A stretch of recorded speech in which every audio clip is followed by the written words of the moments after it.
Alternativa Sonora.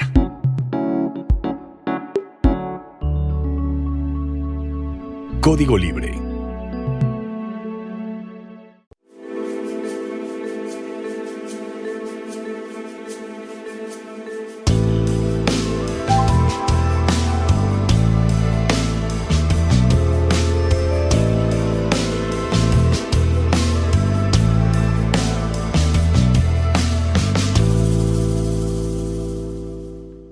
¿Qué tal, amigos de Código Libre? Bienvenidos a una emisión más de Resiliencia en Línea. Gracias por acompañarnos desde donde estén, como siempre, gracias.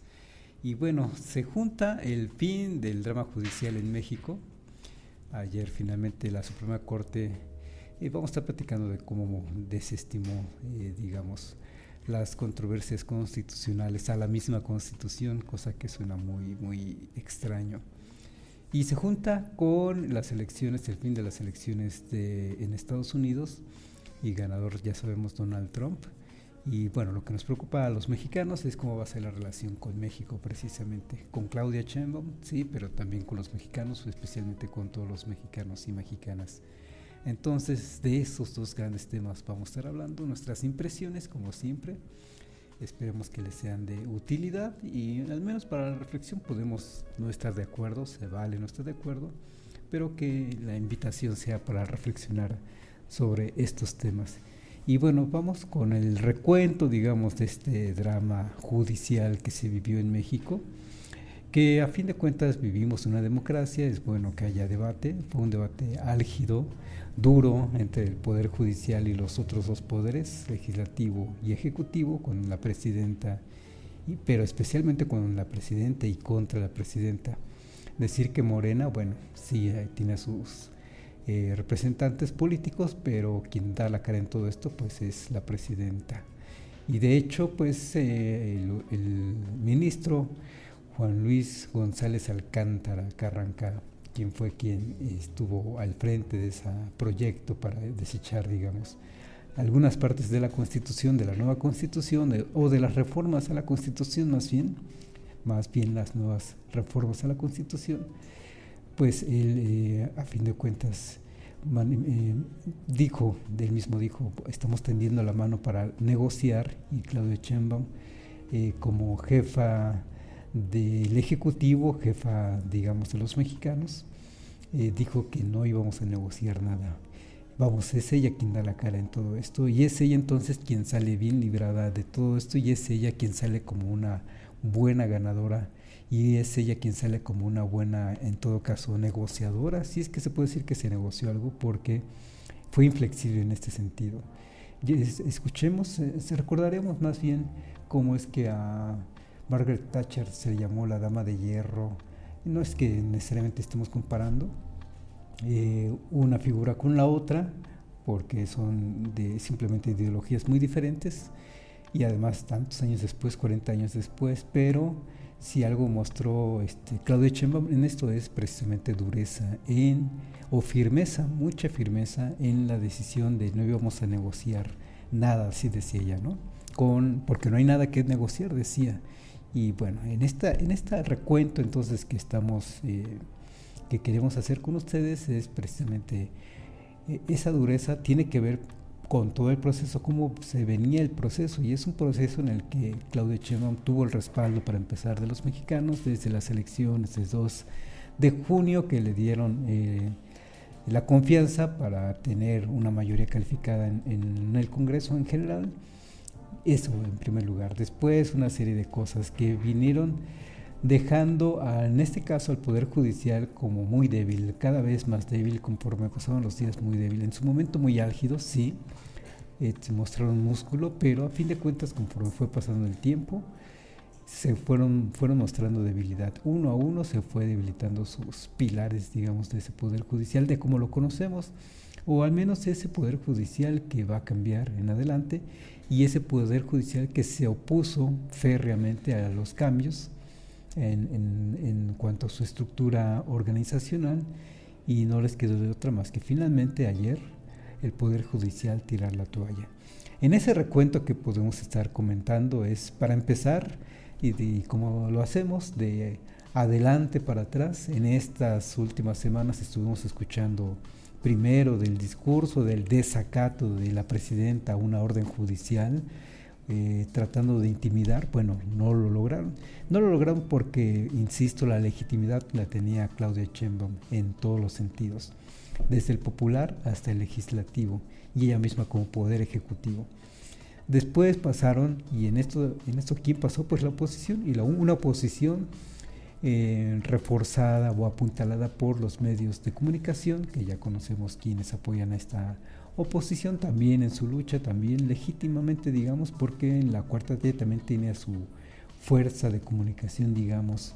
Estos comunicadores aliados a la Cuarta Transformación, manejados más bien por redes sociales que han sido muy exitosas, esas redes sociales o esos medios de comunicación. Bueno, esta oposición apuntalada con los medios de comunicación corporativos, después del desacato, del discurso del desacato, empezaron a hablar de el discurso de la crisis constitucional, a ver si con eso también generaban escozor entre la presidenta para empezar y los legisladores en un segundo plano, pero con la intención también de que Estados Unidos y el mundo se sumara a estas demandas de ese poder judicial, a ver si el mundo y Estados Unidos en particular demandaban a la presidenta que tomara, que resolviera este asunto y que lo resolviera en favor de la oposición, o que lo resolviera declarando inconstitucional a esas reformas que estaban impulsándose por la misma presidenta y la misma Cuarta Transformación, pero no sucedió. Nunca hubo un llamado desde pues sí, la presidencia de Estados Unidos, desde el Departamento de Estado del propio Estados Unidos, ni de la Unión Europea, diciendo que lo que estaba haciendo en México era anticonstitucional. Sí, unas voces tibias de parte del embajador de Estados Unidos en México, muy tibias. De hecho, en estos momentos está como que en pausa, dice el entonces presidente López Obrador. Le gustó esa palabra para meter en pausa las relaciones con la corona de España y meter en pausa al embajador de Estados Unidos en México. Y es la manera como están haciendo valer el respeto hacia los mexicanos de parte de estas personas que se atreven a faltar el respeto, al menos a los poderes que representan a los mexicanos, y en este caso a la presidencia de la República, en su momento a López Obrador y después a Claudia Sheinbaum. En ese sentido es que me vino a la cabeza esta mote de la Dama de Hierro. Bueno, lo que está mostrando Claudia Sheinbaum, sin que necesariamente sea comparada con la entonces primer ministro de Inglaterra, pues a fin de cuentas muestra firmeza, mucha firmeza en las decisiones que ha venido tomando en los primeros días de su mandato. Ya lleva más de 30 días y ha mostrado firmeza y a la vez amabilidad. En fin, es interesante también estar viendo la imagen que muestra Claudia Sheinbaum ante los medios y ante los mexicanos.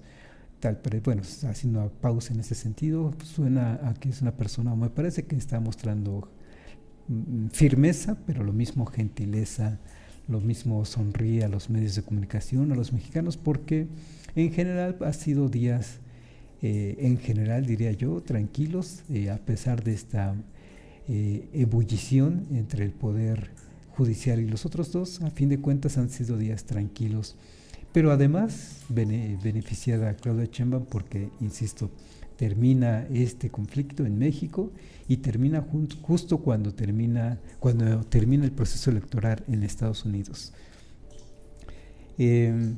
En parte de este recuento, entonces, tenemos un discurso que pasó del desacato a la crisis constitucional. Ninguno de los dos prendió. ¿Para qué? Para que hubiera apoyo popular de mexicanos o más mexicanos hacia el movimiento del Poder Judicial. Pues no lo hubo en realidad. De a poco se fueron quedando solos, como fuimos dando cuenta en otras semanas o a través de las semanas. Poco a poco ese Poder Judicial que estaba protestando se fue quedando solo.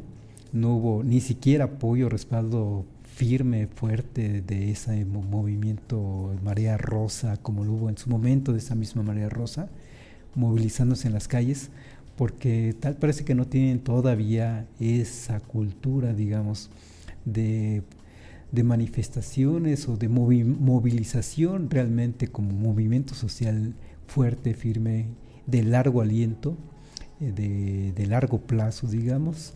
Está en consolidación. En todo caso, si hay un movimiento de oposición fuerte, en su momento representado por la Marea Rosa, pues está en formación.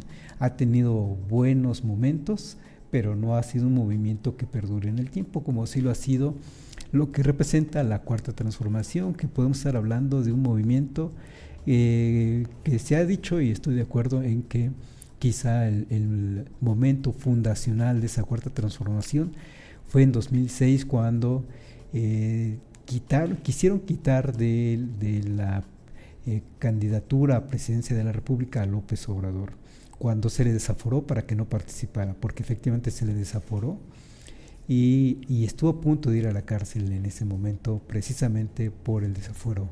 A raíz del desafuero incluso estuvo a punto de ir a la cárcel. Ese me parece que fue un momento fundacional para lo que representó después la Cuarta Transformación, encabezado, claro, por López Obrador, y del que ya hemos comentado que ese es un momento en el que es raíz, digamos, de la misma figura de López Obrador como una figura histórica. Pero bueno, son comentarios también un poco al paréntesis de entonces el recuento del Poder Judicial. Se quedó sin discurso, no tuvo discurso ideológico por el cual lo respaldara la población, una población mayoritaria en México que echara para atrás esas reformas. No lo tuvieron. El paro de los jueces, también este recuento del Poder Judicial protestando pasa por el paro de los jueces, magistrados, por los ministros saliendo a las calles para manifestarse junto con todos estos trabajadores del Poder Judicial. Además es una parte, yo diría, hasta bonita. Me parece que fue emocionante ver a los ministros, a todos y a todas, ministros y ministras, saliendo a la calle a lo que nunca habían hecho, a manifestarse políticamente, a no dar sus dictámenes técnicos judiciales, y de los cuales efectivamente nadie desacataba, era ley, y de repente ya estaban en la jerga política, en el discurso político, en los medios de comunicación, pero como figuras políticas. Este fue un momento por el cual incluso yo creo que hay que hasta felicitarlos, en este caso particular, a jueces, magistrados, ministros y trabajadores del Poder Judicial que se manifestaron, que mostraron fuerza y que hicieron eso que nunca habían hecho, manifestarse públicamente. Y yo digo que hay que felicitarlos porque además esta discusión finalmente abona la democracia.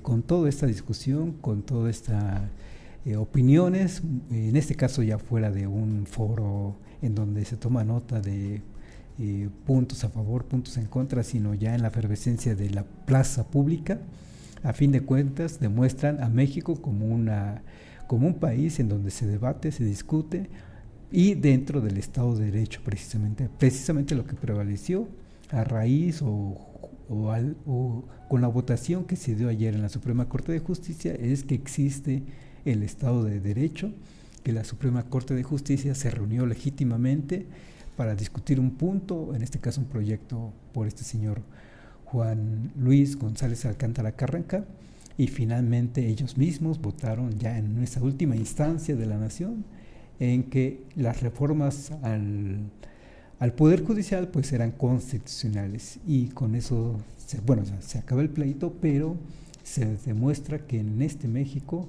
de hoy en día, de 2024, es moderno, es democrático y que se está revolucionando. Tiene una dinámica de revolución significativa que el mundo entero lo está viendo, lo está viviendo, que los mexicanos lo estamos viviendo en tiempo real, que los jóvenes mexicanos, creo yo, son afortunados de vivir ese momento histórico. No es algo que le están contando de hace 20 años, como suele suceder, de hace 20 años cuando fue el movimiento del 68, o hace no sé cuántos años cuando fue la revolución. No, lo estamos viviendo en tiempo real, y yo creo que todos los que estamos viviendo este momento tenemos que sentirnos afortunados de vivir estos cambios importantes.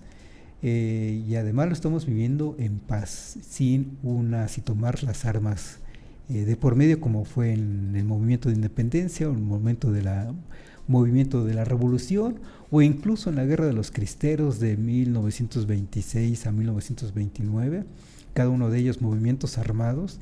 Y aquí en estos momentos, 2024, y desde hace tiempo atrás, desde hace unos años atrás, vivimos una revolución y la vivimos en paz, dando una muestra de democracia al mundo entero. Y yo creo que sí somos un ejemplo a seguir, envidiable en el mundo, porque se está dando esa transformación y se está dando de manera pacífica, sí, con mucho fervor, con mucha enjundia, gritándose entre unos grupos y otros, pero en paz.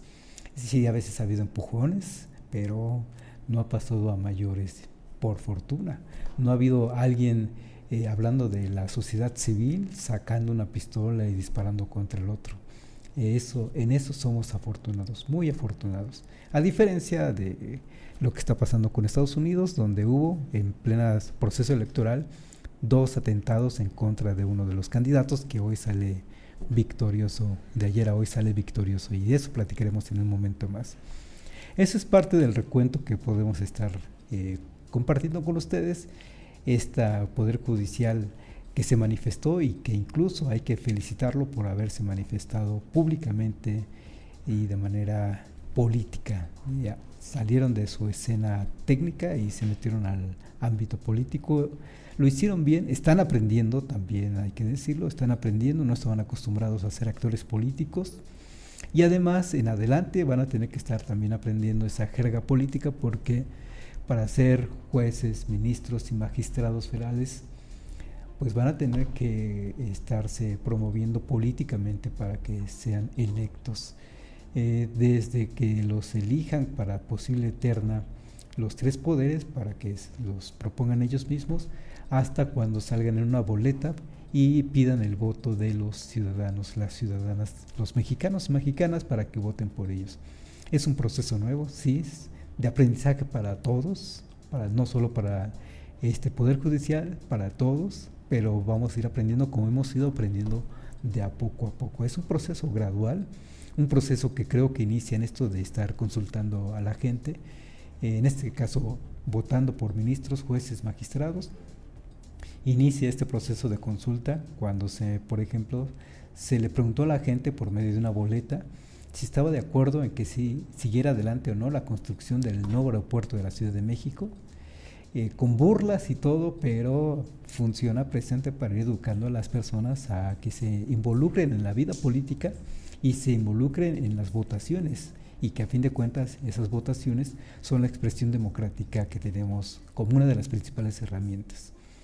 Y bueno, los otros ejercicios de consulta hacia la población, cuando se les consultó si querían que fueran sometidos a juicio político los expresidentes mexicanos, los últimos al menos, desde Zedillo me parece, otra vez de adelante para atrás para que no se nos olviden, Peña Nieto, Felipe Calderón, y sí, creo que llegó hasta Zedillo la consulta, los últimos 4 presidentes de México.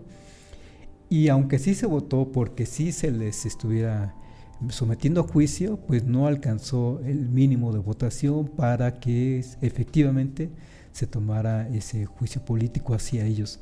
Pero la consulta, el ejercicio ahí estuvo, y es a fin de cuentas un proceso de aprendizaje, hasta que llegamos a un proceso más importante todavía, que va a ser en 2025, cuando votemos por estos jueces, magistrados y ministros, también de manera popular. Hemos ido aprendiendo. Se podrán burlar en Harvard, se podrán burlar donde quieran de estos procesos a la mexicana, yo diría orgullosamente a la mexicana, y vamos saliendo bien. A fin de cuentas, de poco a poco se van consolidando esos procesos democráticos en México, procesos distintos que no se hacen en otros países, y no tenemos por qué tener un modelo extranjero siempre podemos generar un modelo mexicano y que se copie en otros países, más bien.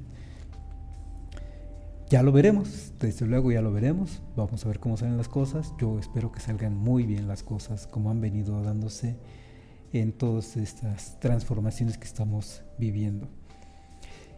Y ya con este recuento llegamos al día de ayer, de hoy, se reúne el Poder Judicial y necesitaban 8 votos para declarar inconstitucional las reformas a la Constitución, y resulta que un ministro votó, digamos, en contra de ese proyecto, digamos que votó por la constitucionalidad de esas reformas, el señor o ministro Alberto Pérez Dayán, al que ahora pues desde luego lo están tachando de traidor desde la oposición. Desde luego se puede entender el enojo, y más que el enojo, vimos en las imágenes, vimos rostros desencajados, tristes, seguramente, bueno, estaban llorando y algunas personas que salían en cámaras, y seguramente es por la impotencia, y seguramente es porque legítimamente están pensando que estaban en una pelea justa para sus principios, para sus derechos que ellos consideran que tienen que defender. Lo hicieron, pero a fin de cuentas ese coraje es el que puede estar haciéndolos sentir que fueron traicionados, y particularmente por este señor Pérez Dayán. No puedo dejar de pensar si a fin de cuentas fue una negociación con toda la corte completa, o con los 8 ministros que sabemos que son afines a la oposición de la Cuarta Transformación. No puedo dejar de pensar si ese fue el acuerdo, digamos, porque sabemos que en estos momentos, porque es verdad que estos 8 ministros eran la última línea de defensa de esa oposición para que no pasaran esas reformas, la última línea de defensa de esos trabajadores, jueces, ministros, que todavía se declaran en paro, que al día de hoy todavía dicen que van a asistir a instancias internacionales. Bueno, esta última instancia, esa última línea de defensa en México, pues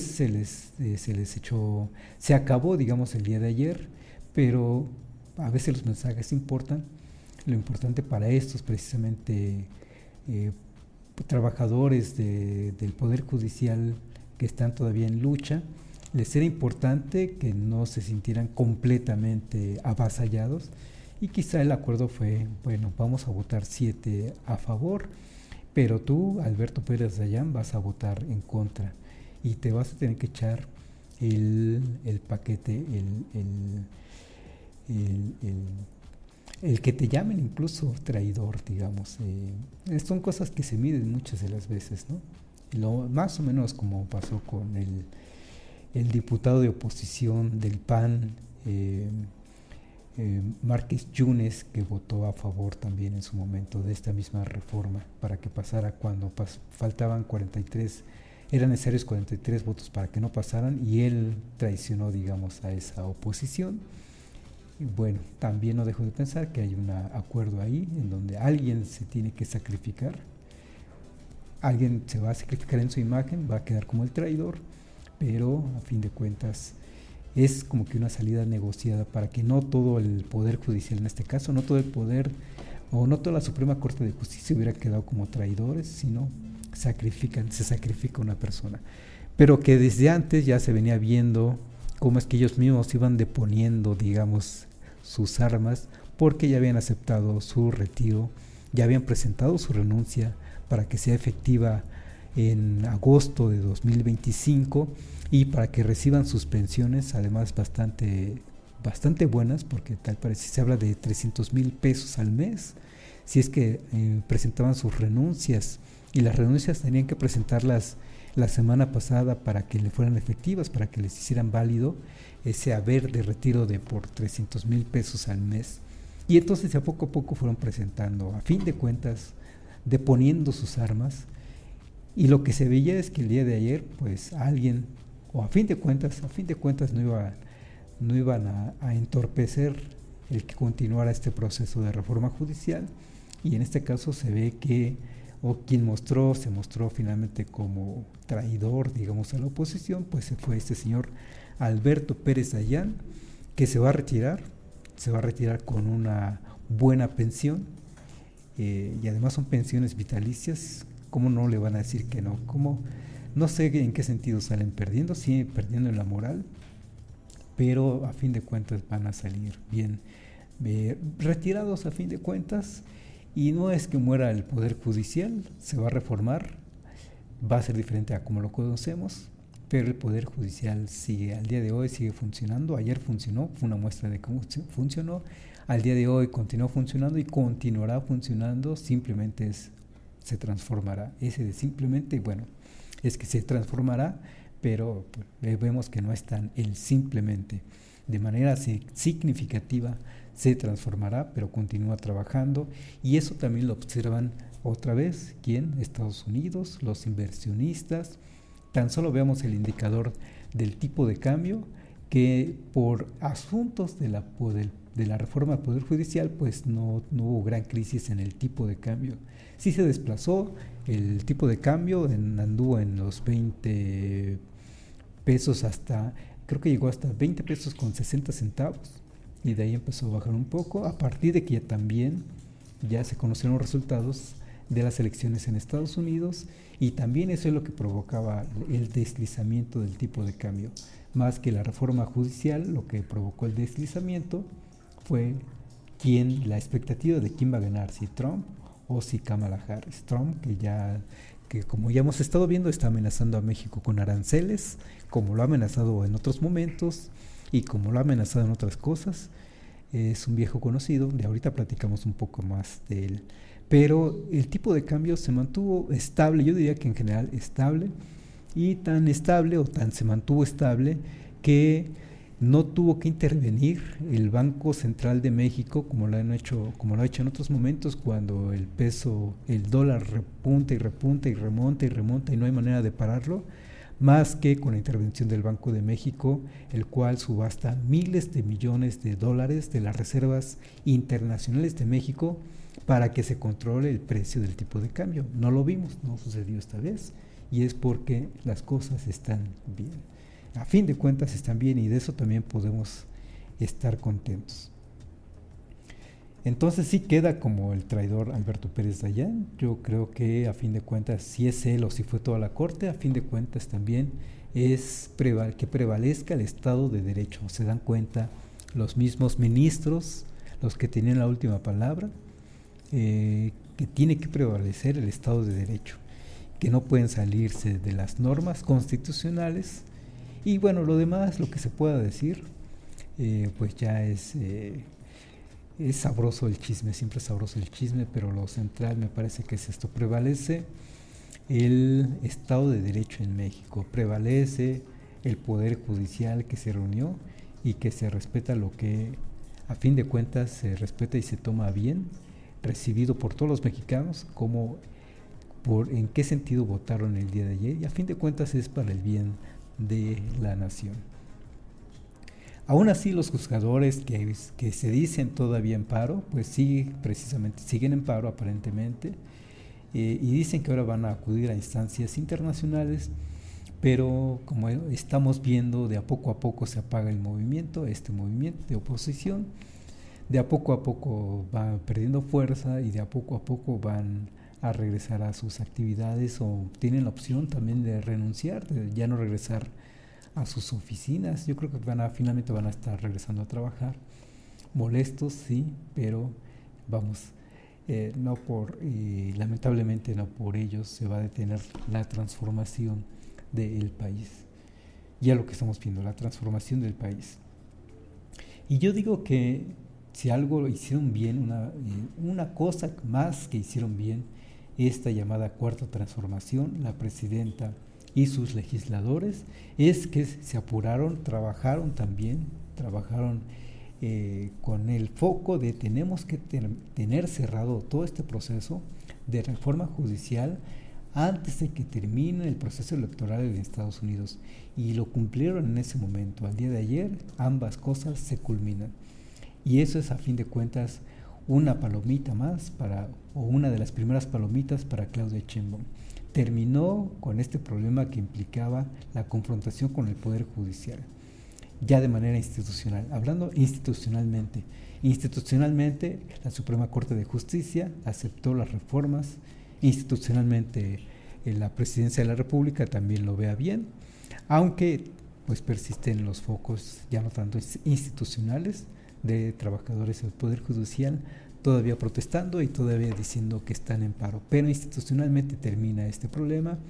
Institucionalmente toma nota Estados Unidos, en este caso el candidato electo presidente de Estados Unidos, Donald Trump, también seguramente se da cuenta de ello y se dan cuenta de que ya no hay nada que reclamar a México. Una vez que ganara cualquiera de los dos candidatos en Estados Unidos, una vez ya libre de sus compromisos, pudo haberse volteado a México y decir, a ver, ¿qué está pasando allá?, ¿no? Y lanzar un mensaje como un golpe en la mesa. Pero justamente Claudia Sheinbaum puede decir, terminamos este problema y pasemos al siguiente. Y el siguiente es, ahora sí, vamos a entendernos con lo que va a ser la nueva administración en Estados Unidos. Bueno, la nueva administración en Estados Unidos va a tomar posesión, o el nuevo presidente va a tomar posesión a partir del 20 de enero de 2025. Faltan unos meses, un par de meses. Pero mientras tanto ya pueden irse sentando también a negociar los equipos de trabajo de cada presidente de la República. Y en México seguramente quien va a encabezar esos acuerdos con Estados Unidos, en primer lugar va a ser Marcelo Ebrard como secretario de Economía, porque desde luego los intereses de Estados Unidos de México por ahora son comerciales, son económicos, y además Marcelo Ebrard ya viene de esta experiencia porque fue secretario de Relaciones Exteriores, fue una de las cabezas de la renegociación del Tratado de Libre Comercio, ahora llamado TEMEC, y además como un incentivo más para Marcelo Ebrard, pues porque Marcelo Ebrard gana otra vez presencia en medios nacionales e internacionales y le viene muy bien para sus intereses como posible candidato para el año 2030. Le viene muy bien a Marcelo Ebrard y desde luego que él va a querer estar al frente de esas negociaciones, va a querer estar negociando con Donald Trump. Si hiciera falta reunirse con él, bueno, ya como presidente tiene su equipo de trabajo, los estará comisionando, estará eso sí Donald Trump haciendo sus arengas, sus desplantes hacia México y hacia la presidenta, pues muy posiblemente, por su carácter misógino además, pero los equipos de trabajo son los que se van a sentar a negociar. Entonces, Claudia Sheinbaum, de las primeras palomitas, de los primeros éxitos que está teniendo y que hay que reconocerle es que terminó precisamente con este problema que implicaba la confrontación con el Poder Judicial. Yo insisto, no dudaría que hubo una negociación con los ministros para decir vamos a acabar el problema y lo vamos a acabar según esta ruta crítica. Y entonces ustedes van a presentar sus renuncias efectivas a 2025, van a reunirse el 5 de noviembre para tomar esta decisión y hasta incluso pudieron haber negociado y va a ser Alberto Pérez Dayán quien vote a favor nuestra a fin de cuentas. Puede ser eso, no sé, desde luego son un tanto conjeturas, pero sí son conjeturas en función de lo que ha sucedido en otros momentos. En otros momentos de la historia moderna o de la historia reciente de México y claro también de Estados Unidos. Y el otro gran tema que podemos estar comentando es precisamente que ganó Donald Trump y también haciendo un recuento de lo que sucedió con Donald Trump. No sé si llamarlo el superhombre. No dudaría que salga en las portadas del Times, que les gusta poner a líderes emblemáticos del momento, digamos, o a la revista Rolling Stone, que también le gusta poner líderes del momento, digamos. Y no dudaría que salga Donald Trump, porque nada más recordemos que fue culpable de 34 cargos por delitos graves para influir ilegalmente en las elecciones de 2016. De 34 cargos, de a uno por uno se le declaró culpable. Fue acusado, aunque no judicialmente, pero fue acusado ante la opinión pública de sedición. Recordarán que el 2021 sus simpatizantes, para que no entrara al gobierno Joe Biden, tomaron el Capitolio bueno, el líder de todo ese movimiento o el causante de ese movimiento fue, para la opinión pública, fue Donald Trump. Y a pesar de ello, hoy gana las elecciones, de ayer a hoy se le declara ganador. O bien también podemos comentar que luego de 2 atentados en su contra, en este proceso electoral que está terminando, tuvo 2 atentados para matarlo, sobrevive a ellos. Y vamos, entonces, ¿de qué estamos hablando? Del super estadounidense. Y desde luego quienes están contentos con todo esto, con toda esta imagen de construir una gran imagen a un gran americano, pues son sus simpatizantes, precisamente los simpatizantes de los republicanos, que además tan contentos están o tan convencidos están de que él es su hombre, que le dan no solo la victoria a él como presidente, a Donald Trump como presidente, sino que le dan la mayoría a las 2 cámaras en Estados Unidos, la Cámara de Representantes y la Cámara de Senadores, para que precisamente Donald Trump pueda también llevar sus iniciativas como él mejor prefiera. Y desde luego ya sabemos, los republicanos saben que el principal interés de los republicanos, de los estadounidenses, de Donald Trump, son comerciales. Ahorita platicamos de la agenda que puede tener, la agenda de trabajo que puede tener Donald Trump, algunos grandes temas, pero a fin de cuentas lo que se ve es un Donald Trump que es todo un patán y todo un personaje o todo un victimario, no se diga victimario de los migrantes, no olvidemos todo el daño que le ha hecho a los migrantes, el daño moral, el daño emocional que le ha hecho a los migrantes, y aún así los estadounidenses lo declaran su presidente. Bueno, y no queda más que, yo no de parte mía, pero no le queda más que a los líderes mundiales que llamarlo para felicitarlo, y la misma presidenta de la República de México ya llamó para felicitarlo. Kamala Harris acepta su derrota y acepta que ganó Donald Trump, y entonces no queda ahora más que apretar los dientes y felicitarlo. Me refiero a los líderes mundiales. Desde luego hay otros líderes que están felices de que gane Donald Trump.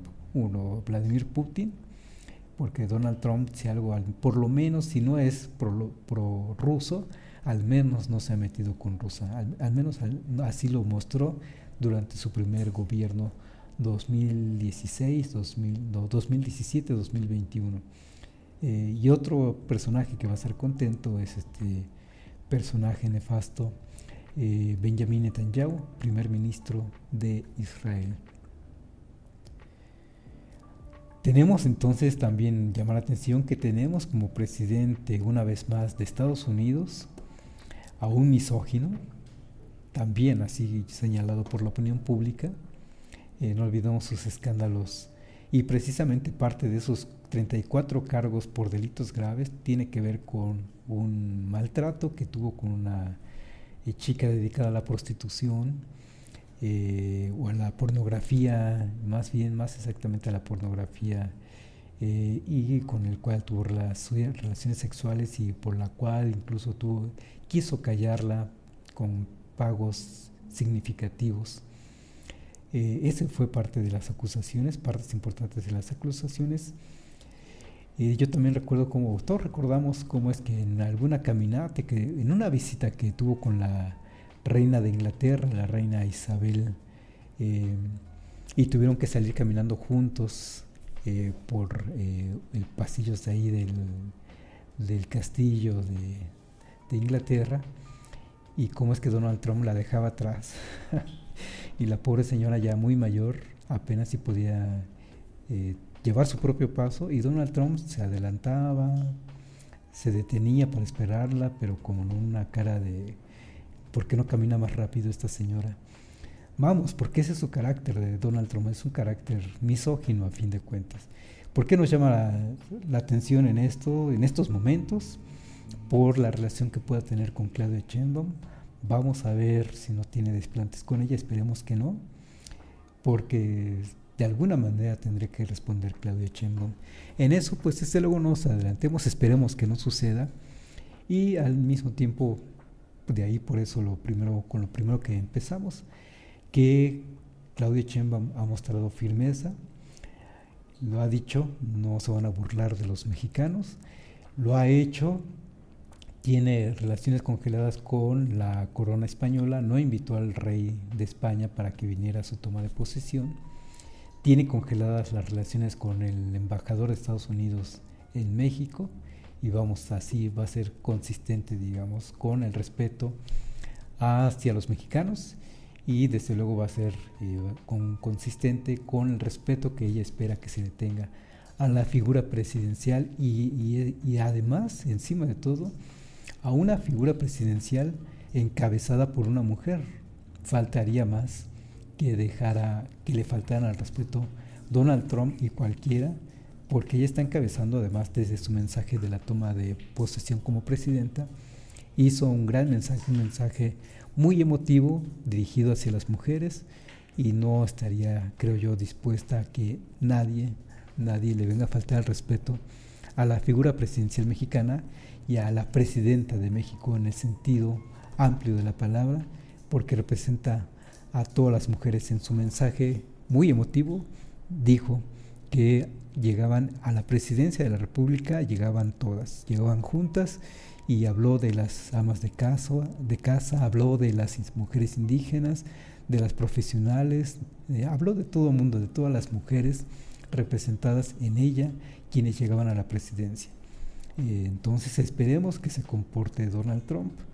También falta ver cuál va a ser el estilo de Claudia Sheinbaum en términos de relaciones internacionales.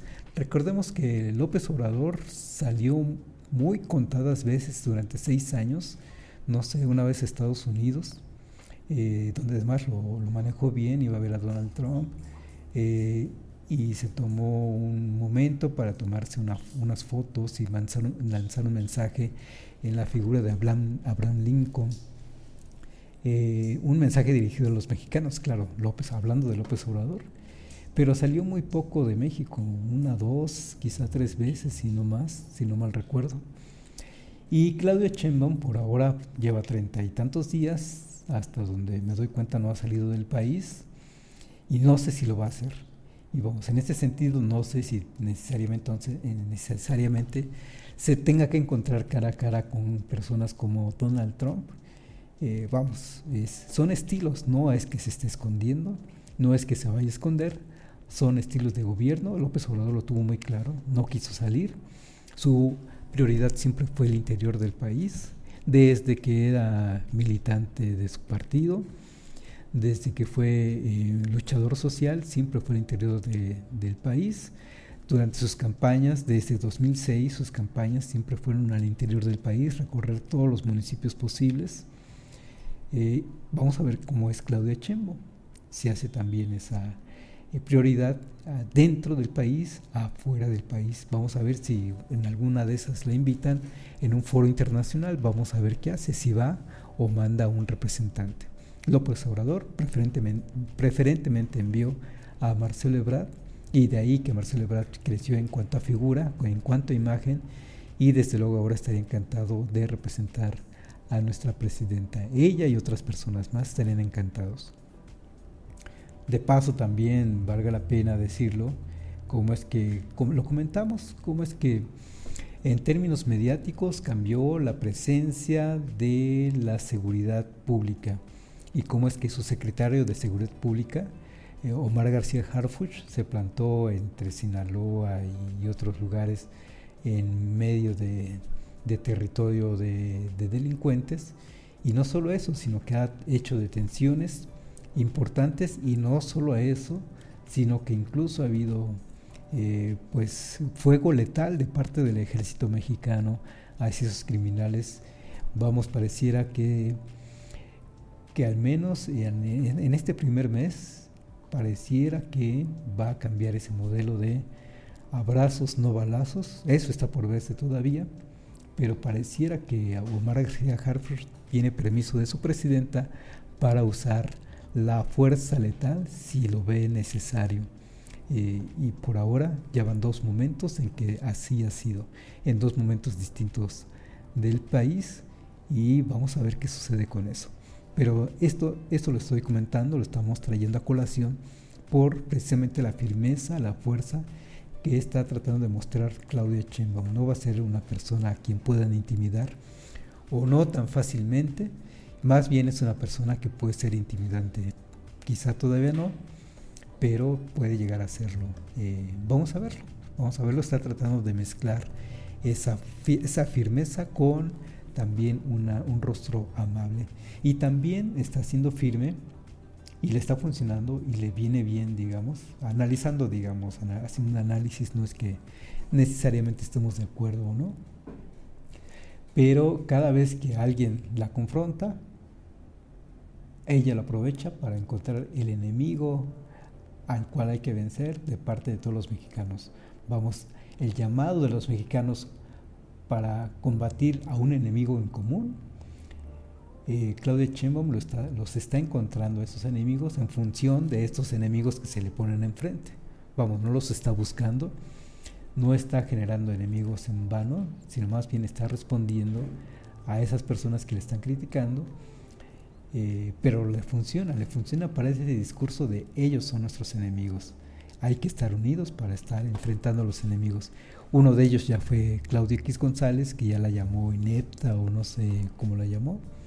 Y Claudia Sheinbaum le responde diciéndole es un junior tóxico, ¿no?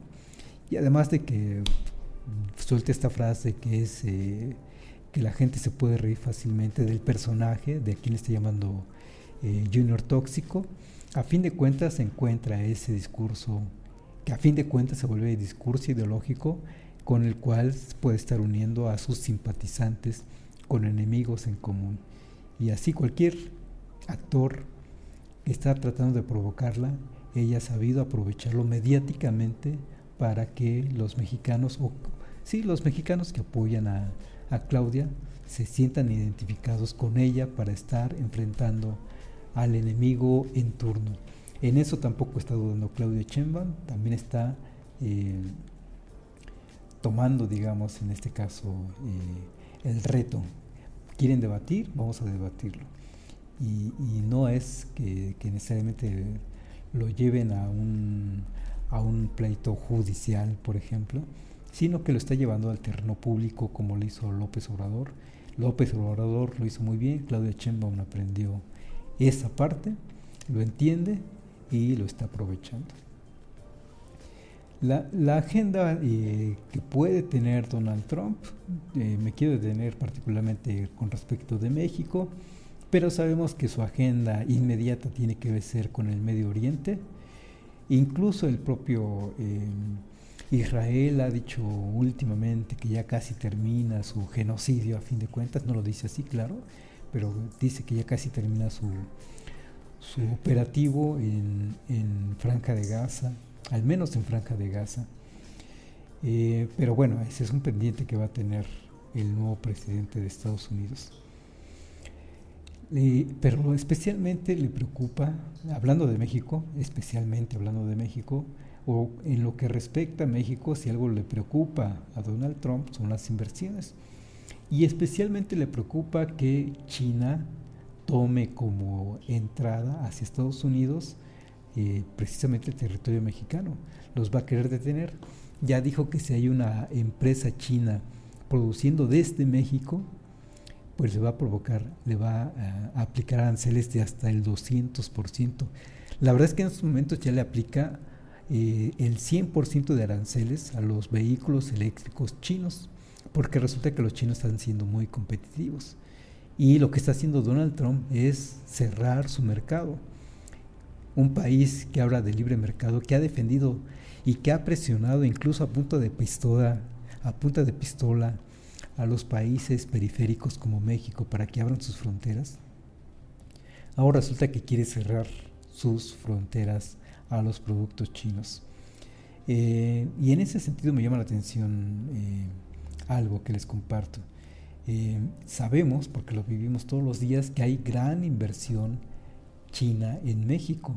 Están llegando los chinos a invertir de manera importante. Pero Marcelo Ebrard dijo que todavía no hay una sola industria produciendo vehículos chinos o de inversión china en México. Y tan solo echando un ojo a lo que invierte tan solo en Guanajuato. Guanajuato sabemos que es un territorio ya productor, manufacturero de productos automotrices, tanto ensambla como los vehículos, como produce autopartes. Tan solo ese estado, pues efectivamente no hay inversión, no hay empresas chinas, no hay empresas o no hay inversión para empresas chinas todavía sentadas. China quiere entrar, hay una empresa importante de siglas BYD o BID, y no hay, en realidad en Guanajuato al menos no hay todavía inversión china. ¿De dónde viene la principal inversión? Viene de Estados Unidos. La principal inversión es de Estados Unidos, con casi 4,000 millones de dólares. Después está la inversión de Japón, con casi 3,000 millones de dólares. Después está Bélgica y después Alemania, España y otros países, pero China produciendo en el Bajío no está produciendo. Y nada más para recordar, o por si no lo sabemos, ¿qué empresas están produciendo en Guanajuato? Pues General Motors, Volkswagen, Mazda, Honda, Toyota. Son empresas que están produciendo o ensamblando vehículos. General Motors, que llegó en el 95, Volkswagen, que llegó en 2013, Mazda 2013, Honda 2014 y la más reciente Toyota 2020. General Motors estadounidense, Volkswagen alemana, Mazda y Honda japonesas y Toyota. ¿De dónde es Toyota? Para ver si me ayudan a recordar. Pero no son inversiones chinas. Esa es una preocupación que tiene Estados Unidos. México, como su principal socio, también tiene la preocupación y a la vez también tiene la intención, el interés de que los chinos inviertan productivamente en México. Y vamos a ver qué sucede, pero por ahora la alianza comercial es con Estados Unidos y Estados Unidos no quieren que entren esas empresas productoras chinas en México. Ante un mercado internacional que también les platico de estas cifras que me parecen importantes, muy reveladoras, para que veamos, nos demos una idea por qué le tiene tanto miedo Estados Unidos a China, a su poder productivo chino, porque resulta que los países que estamos en el Tratado de Libre Comercio producimos, hablando como país, claro, producimos en el 2019 cerca de 17 millones de vehículos. 17 millones de vehículos. En cambio, los países asiáticos están produciendo cerca de 50 millones de vehículos. Vamos, no hay competencia. Ante esto no hay competencia. 17 millones contra 50 millones de vehículos, pues no hay competencia. Son países en su conjunto, en este caso, en este dato, asiáticos, es decir, incluimos a los coreanos, Corea del Sur, incluimos a China desde luego y otros países asiáticos, pero no hay competencia en ese sentido. Y entonces Estados Unidos, para no verse avasallado en el mercado de vehículos, por ejemplo, mejor cierra sus fronteras. Y cerrar fronteras quiere decir, quieres comprar un vehículo chino y traerlo a Estados Unidos, tráelo, pero en esos momentos es efectivo que le están cobrando el 100% de aranceles. Y Donald Trump amenaza con que si entran empresas chinas a México para producir, les va a aplicar el 200% de aranceles. Entonces, lo que está intentando China es darle la vuelta y vamos a ver si lo logra. De una u otra manera, vamos a ver si lo logra. Esto de cerrar los mercados de Estados Unidos para los chinos no solo es con aranceles, sino que también con las reglas de origen, ya lo comentamos en otro momento. Hay un vehículo que está hecho de autopartes, las llantas, los faros, todo lo demás, y el Tratado de Libre Comercio pide que al menos el 60 y tantos por ciento, si no es que el 70% de las autopartes hayan sido hechas también entre los 3 países o en los 3 países que conforman este Tratado de Libre Comercio de América del Norte. Esto también con la intención de cerrar las puertas a los chinos. Y si no me equivoco, incluso este 60-70% quieren llevarlo al 100% de productos de autopartes hechas solo entre México, Estados Unidos y Canadá. No aceptarían autopartes producidas en otro lugar o bien producidas por inversionistas de países externos a este conjunto comercial. Y pues en eso estará Donald Trump, y tratando de afianzar el comercio de Estados Unidos. Para eso, desde luego, necesita a México como aliado cercano, aliado incondicional, y esa es la parte dura que le va a tocar negociar a México, que le va a tocar negociar a Claudia Sheinbaum y a la persona que ésta designe como su representante en esas negociaciones. Y bueno, con esto vamos a terminar. Como siempre, les agradecemos que nos puedan estar acompañando desde Código Libre en Residencia en Línea, y nos estaremos viendo la siguiente, no sin agradecer a Carla, a Felipe y a Gerardo que nos permiten enviar este mensaje, estas opiniones, puntos de vista que son personales, que no representan los intereses de Código Libre. Gracias y nos vemos la próxima.